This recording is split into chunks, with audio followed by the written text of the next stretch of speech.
that live out here, weighing around 1,500 pounds up to 3,000. Tailor shape, allowing them to grasp on the leaves or pull them down to eat throughout the day.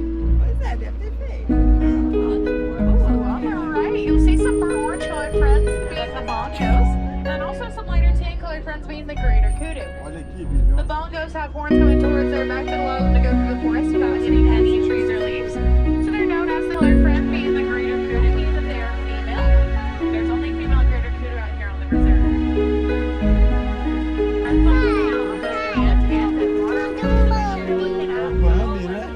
We're going to start with water on the right hand side. They're going to hold their breath for up to 8 minutes while on their backs.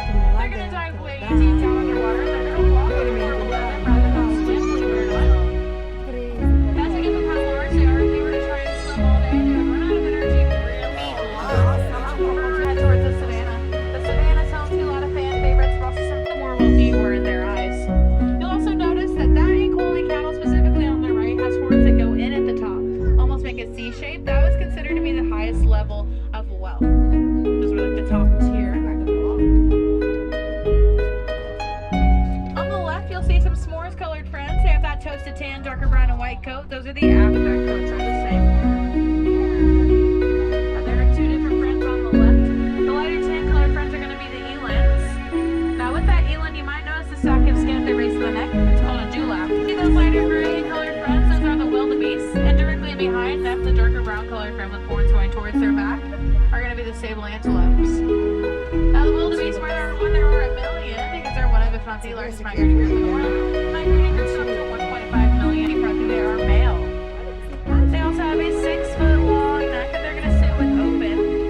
So they're going to have about 7 bones in their spots, rather than a circular structure that you might have seen on a giraffe before. It's going to be very similar to a human's fingerprint, like those African pavement dogs back there as well. Now we're just going to let them do their thing and they're showing us here.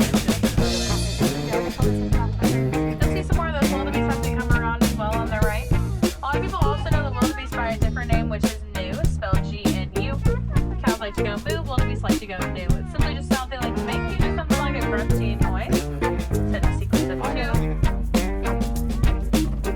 A group of them is going to be called a tower, believe it or not.